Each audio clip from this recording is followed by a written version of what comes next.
बॉलीवुड अभिनेता आदित्य पंचोली पर एक अभिनेत्री ने कथित रूप से बलात्कार करने का आरोप लगाया था। ये एफआईआर साल 2019 में दर्ज की गई थी, जिसके बाद साल 2022 में आदित्य पंचोली ने इस एफआईआर को गलत बताते हुए कोर्ट का दरवाजा खटखटाया और एफआईआर रद्द करने की मांग की।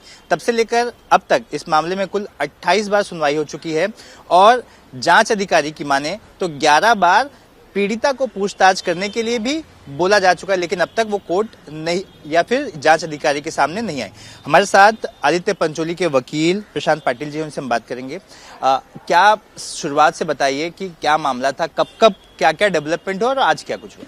देखिए, मामला है 2019 का, जिसमें वर्सोवा पुलिस स्टेशन में आदित्य पंचोली इनके खिलाफ एक रेप केस फाइल हुई थी जून 2019 में। आदित्य पंचोली का ये केस है कि ये पूरी केस एक झूठ है, उसका फाउंडेशन एक फेक है और मैलिशियस प्रोसीडिंग्स है। इसलिए उन्होंने 2022 में ऑनरेबल बॉम्बे हाई कोर्ट के सामने क्वॉशिंग पिटीशन फाइल किया और जो मेन बैकग्राउंड था उस क्वॉशिंग पिटीशन का, उसमें उन्होंने कुछ ट्रांसक्रिप्ट्स लगाए जिसपे वो दिखाते हैं कि उन्होंने एक स्टिंग ऑपरेशन कैरी आउट किया था जनवरी 2019 में।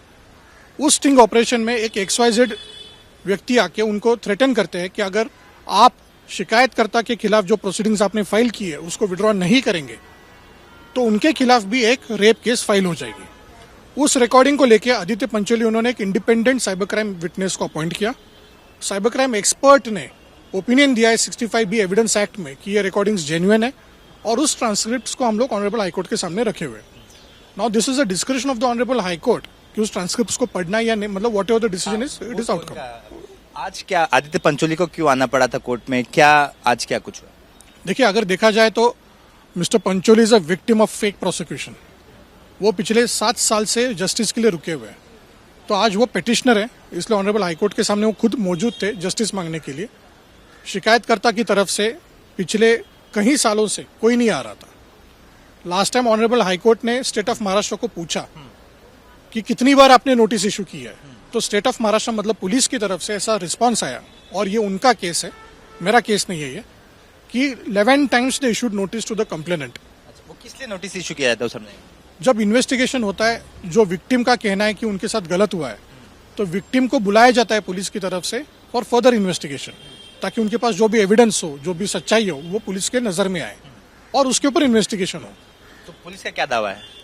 तो पुलिस का ये दावा है कि पुलिस ने ऐसा ऑनरेबल हाईकोर्ट के सामने लास्ट डेट पे बोला था कि हमने 11 बार उनको बुलाया, लेकिन आज तक वो आए नहीं। तो कोर्ट ने क्या कहा था कि अब वापस क्या करेंगे? उस बेसिस पे ऑनरेबल हाईकोर्ट ने वापस एक बार नोटिस इशू करने के लिए बोला। ये लास्ट डेट पे हुआ। उस बेसिस पे, शायद उस फाउंडेशन के बेसिस पे आज शिकायतकर्ता की तरफ से एक लॉयर अपीयर हुए, उन्होंने वापस 2 हफ्ते का टाइम मांगा, तो हमने उसके ऊपर ऑब्जेक्शन दिया कि ये बार बार डिले हो रहा है प्रोसीडिंग। इसलिए ऑनरेबल हाईकोर्ट ने उनको डायरेक्शंस दिए हुए अदर साइड को कि 27 फरवरी से पहले आप रिप्लाई जो भी आपको कहना है और रिकॉर्ड पे रखिएगा, और 4 मार्च को इसकी फाइनल सुनवाई होगी। 4 मार्च को अब इंतजार खत्म होता नजर आ रहा है, जैसा आप कह रहे हैं। ऐसा हम लोग होप कर रहे हैं। तो आपने सुना कि कैसा है ये पूरा मामला है, कब से कब तक वो यहाँ तक पहुंचा। कुल 28 बार हियरिंग हुई इस पूरे मामले को लेकर। तो अब उम्मीद है कि अगली हियरिंग में कुछ नतीजा निकलकर सामने आएगा। कैमरे से मनोज जायसवाल के साथ सूरज ओझा, ABP न्यूज, मुंबई।